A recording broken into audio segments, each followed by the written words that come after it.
Picture yourself at the kitchen table, late on an ordinary evening. The dishes are done, the house has gone quiet, and the only light in the room is the small, bright rectangle in your hand. On the screen is a single number, and it is red. You have looked at it perhaps a dozen times since morning, and each time it seems to have grown a little larger, a little louder. Your thumb is already resting near the button, the one that would sell, the one that would make the feeling stop. And here is the strange part, the part worth sitting with tonight. The arithmetic on that screen hasn't actually changed your life. You will still sleep in the same bed. The mortgage is the same, the job is the same. The plan you made in a calmer month is still on paper perfectly sound. And yet the number feels like danger. Not disappointment, danger. Something physical, something in the chest and the stomach. The same old signal your body sends when a shadow moves in the grass. So here is the question I want us to answer together. Why does a falling market trigger something so close to fear when the long history of markets says that fear is almost always the worst possible guide? You've done the sensible things. You have a diversified account and a plan you believed in when you wrote it. You are not reckless. You are simply tired. Tired of the noise, tired of the red, and quietly a little ashamed of how much a falling market can rattle a grown adult who ought to know better. If any of that sounds like you, then you're in the right room. Over the next several chapters, we'll walk slowly through the mind's own machinery, still while the weather moves. I won't give you a prediction. I don't have one, and anyone who says they do is selling something. What you'll leave with is quieter and more durable than a forecast. You'll leave understanding your own reactions well enough that the next decline, and there will be a next one, can arrive and pass through you without your hand ever reaching for that button. Let's begin. Chapter 1. The Weight of Losing. Start with the thing almost nobody tells you. You were never built to feel a gain and a loss on the same scale. They don't weigh the same inside you. The ache of losing a certain amount of money is roughly twice as powerful as the pleasure of gaining that very same amount. Twice. That lopsidedness has a name, loss aversion, and once you know it's there, you start to feel its thumb on the scale everywhere. In the late 1970s, two psychologists, Daniel Kahneman and Amos Tversky, set out to map this asymmetry, and the framework they built became known as prospect theory. Their method was almost comically simple. They offered people a wager. We'll flip a coin. Heads, you win $150. Tails, you lose $100. Look at that bet for a moment as a piece of pure arithmetic. The upside is larger than the downside, and the odds are even. Over a lifetime of taking that bet, you would come out comfortably ahead. And yet, in study after study, most people said no. They turned it down. The possible loss of $100 simply loomed larger in the mind than the larger gain sitting right beside it. And the mind, doing its ancient protective math, declined the whole thing. Nothing about that coin was dangerous. The danger lived entirely in how a human being weighs the word lose. Now take that same mind, your mind, my mind, a mind shaped over a very long time to treat losses as threats to survival, and sit it down in front of a portfolio that has fallen 10% in a hard week. You can feel exactly where the panic is coming from. It isn't coming from the money, not really. It's coming from the waiting. The falling number is being run through a piece of equipment that was calibrated for a world where losing your share of the food might mean you didn't see spring. That equipment does not know the difference between a lost meal and a paper loss in an account you won't touch for 20 years. It only knows the word lose, and it turns the volume up to twice life size. So the practical work here is not to talk yourself out of the feeling. You can't, and trying only tires you out. The work is to name it. When the dread rises up the back of your throat, say to yourself, plainly, this is loss aversion. This is not information. The intensity of what I'm feeling is a fact about my wiring, not a forecast about the market. Say it as calmly as you'd read a thermometer, because that's what naming does. It turns a blaring alarm into a simple data point, a reading you can note and then set down on the table. The feeling stays real. It just stops being in charge. Chapter 2. Yesterday's weather. Here is a second piece of machinery, and it works so smoothly you rarely notice it running. The mind treats the most recent stretch of experience as the truest possible picture of what comes next. When markets have been rising, we quietly, almost unconsciously, assume the rising will continue. When they've been falling, We become certain, not hopeful, certain that the falling will go on. This is recency bias, and the simplest way to describe it is that we keep mistaking the latest weather for the climate. Imagine dressing each morning based only on what happened the day before. After a week of storms, you'd walk out the door with an umbrella and a heavy coat, straight into the first day of a drought, convinced the rain would never end, right up until the afternoon it plainly had. It sounds foolish put that way, but investors do exactly this, and they do it with real money, at the worst possible moments.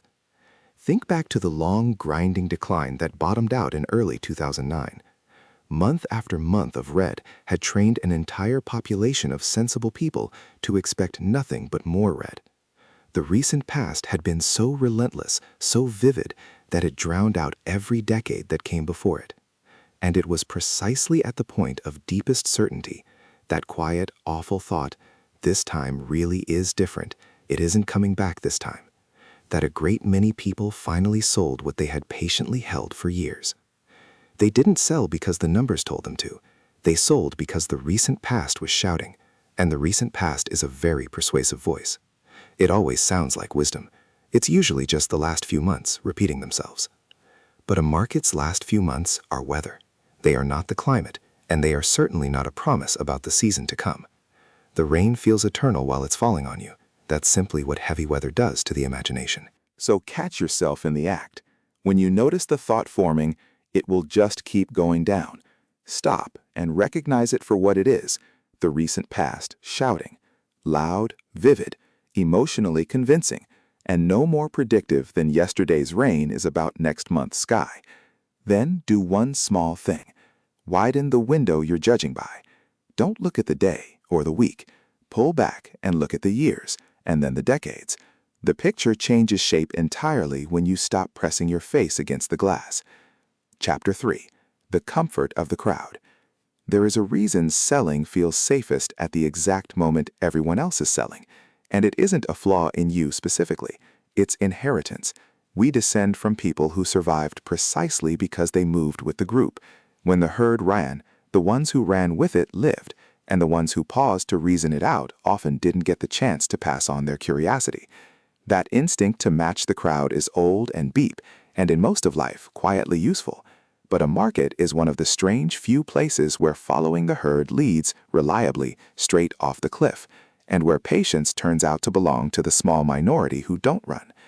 Picture a murmuration of starlings at dusk, thousands of birds folding and turning as one dark ribbon across the sky, a single body with 1,000 wings. No individual bird is steering. Each one is simply reading its nearest neighbors and adjusting. And out of all those tiny matched adjustments, the whole cloud lurches and pours across the evening. It is beautiful in the air. It is a catastrophe in a market. Because the mechanism of every financial panic in recorded history is the same shape as that flock. Fear becomes visible. Visible fear spreads to the next person, and then the selling itself becomes the reason to sell. The falling price starts to feel like a message, like everyone else must know something you don't, something dark you haven't been told yet. And that feeling is almost hypnotic in its pool. But step back and look at the whole flock, and you'll usually find that no one knows anything. There is no secret. There is only a sky full of birds, each one turning because the bird beside it turned. The motion is contagious for one reason and one reason only. In our deepest wiring, moving with the crowd feels like safety. So when your conviction to sell suddenly hardens, when it goes from a worry to a certainty in the space of an afternoon, that hardening is worth examining. Ask yourself one quiet, honest question.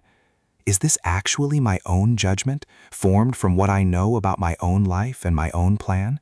Or have I simply caught it, borrowed it from the motion of the crowd, the way you catch a yawn across a room? Safety in numbers is one of the oldest instincts we carry, and it kept our ancestors alive for a very long time. But it is not an investment strategy. Learning to feel the difference between your own reasoning and the crowd's contagion, that alone is half the discipline.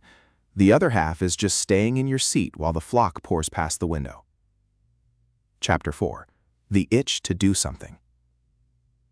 Under stress, the mind develops a powerful conviction that doing something, anything at all, must be better than sitting still. Standing pat feels like negligence. Acting feels like responsibility. Psychologists call this action bias, and it may be one of the most expensive instincts an investor carries, because in a falling market, the wisest move is very often to make no move whatsoever.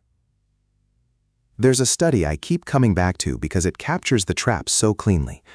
In the mid-2000s, a group of researchers led by Michael Barr-Ellie examined a large number of penalty kicks in professional soccer, focusing not on the shooters but on the goalkeepers, on what the keeper chooses to do in that impossible half-second after the ball is struck.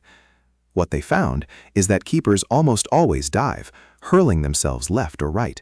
And yet, when you map where the shots actually go, staying planted in the center of the goal would stop a meaningfully larger share of them. So why does nearly every keeper dive anyway, against his own interest? The researcher's answer is deeply human. If you leap dramatically to one side and still let the goal in, you feel you did everything you could. You tried, you were beaten. No one blames the man who dove. But if you stand still in the center and the ball sails past into the corner, the failure is unbearable in a different way. It feels like you did nothing. Diving soothes the keeper, even on the many occasions it doesn't help the team. The action is for him, not for the goal. Sit with a screen full of red numbers and you will feel that identical pull rise up in you. The urge to sell, to rebalance, to tinker, to trim, to do something, anything to answer the discomfort. And here is the quiet truth of it. The trade you make under that pressure rarely helps the portfolio. What it reliably does is quiet the itch. It lets you feel that you dove, that you tried, that you weren't just standing there while the ball went in. That relief is real, and it is also a trap, because you paid for it with a decision you'd never have made on a calm afternoon. So learn, and this takes practice, real practice, to separate the urge to act from the genuine need to act. They feel identical from the inside, but they are not the same thing. Remind yourself that holding still is not the absence of a decision. It is itself a decision, and frequently the hardest and the best one on the board. When the itch is at its very loudest, the most powerful and disciplined thing you can do may also be the simplest. Close the app, set the phone face down on the counter, and let the day pass without you. The goal will not fall apart because you kept your feet. That's usually the point. Chapter 5. The Long View. Now step back, really back, farther than a day or a year, and something in the whole picture rearranges itself. Up close, a market's history looks like an unbroken chain of disasters, one blow after another. But from a distance, that same history stops looking like a catalog of catastrophes and starts to look like a single jagged line that has over and over and over climbed its way back past every fall it ever suffered. The declines don't vanish in that view. They're still there, every one of them. But they change meaning. They stop reading as proof of ruin and start reading as something more like a toll, the price the patient quietly pay for the whole long journey. Think of an old oak standing alone in a field. If you could read its rings, you'd find the whole hard record written there. Every drought it endured, every storm that tore a limb clean off, every winter that came too early and stayed too long. The tree is not tall because the weather was kind to it. The tree is tall precisely because it stood through all of it, because it did not pull up its own roots at the first hard frost. The record of markets carries that same shape. Panics with famous names, crashes that felt utterly final to the people living inside them, and the long gray stretches, which are in some ways the hardest of all, the months where nothing collapses and nothing recovers, where the account just sits there, quietly down, and patience starts to feel less like wisdom and more like foolishness you're too stubborn to admit. Let me name what one of those long stretches actually feels like month to month, because we talk about holding for the long term as if it were a single serene decision, and it is nothing of the kind. It's a January where you open the account and it's lower than it was in December, and you close it again. It's a spring where the headlines all agree that something structural has broken this time. It's the dinner where someone you respect says they got out months ago, and you feel like the last fool at the table still holding the bag. It's a summer of no news, no rebound, just the same soft ache each time you look. Holding is not one brave moment. It is 100 small, unremarkable evenings of choosing not to pick up the phone, and then, eventually, running underneath all of it, a long upward arc that only the people who stayed were ever there to collect. None of this is a promise about any particular year. Let me be plain about that, because I won't hand you a comfort I can't back. The future owes us nothing, and no pattern from the past is a guarantee about the one ahead. This is only a reminder that the shape of fear then recovery is very old, and that the people who fared best through it were rarely the cleverest in the room. They weren't the ones with the best forecast. They were, almost always, simply the ones who didn't dig up the tree. So hold a longer frame than the day's number in front of you. Understand what patience actually is, not passivity, not blind hope, not a refusal to look. It is the deliberate, unglamorous discipline of staying planted through weather you were never going to be able to control, trusting the long arc over the loud moment, one quiet evening at a time. So the next time the screen turns red and your thumb starts drifting toward that button, I want you to notice what's really happening underneath your hand. The fear you're feeling isn't the market speaking to you. It's the weight of losing, turned up to twice its size. It's the loudness of the recent past, insisting it's the future. It's the ancient pull to run because the flock is running, and the restless itch to do something, anything, so you don't have to feel like you just stood there. All of it is old. All of it is deeply, forgivably human. And none of it, not one piece of it, is a window into what tomorrow holds. You don't have to argue with any of these feelings. You don't have to pretend they aren't there, or scold yourself for having them. You only have to let them move through you without picking up the phone. Stillness, it turns out, was never the same thing as doing nothing. It's the quiet, practiced, deeply active work of staying whole while the weather moves over you and past you and eventually on. If anything in this hour settled something in you tonight, loosened one knot, quieted one worry, then consider subscribing and staying with us a while. This is meant to be a calm corner of a very noisy world, and I'd be glad of your company in it. And I'd genuinely like to hear from you, so let me ask you something before you go. Of the 4 old instincts we sat with tonight, which one did you recognize most clearly in yourself? Not in theory, but in your own chest, on your own hard evening at the kitchen table. Leave a note below and tell me. And when you write it, be gentle with the person who felt all of that and reached for the button anyway. That person was only human. That person, of course, is you.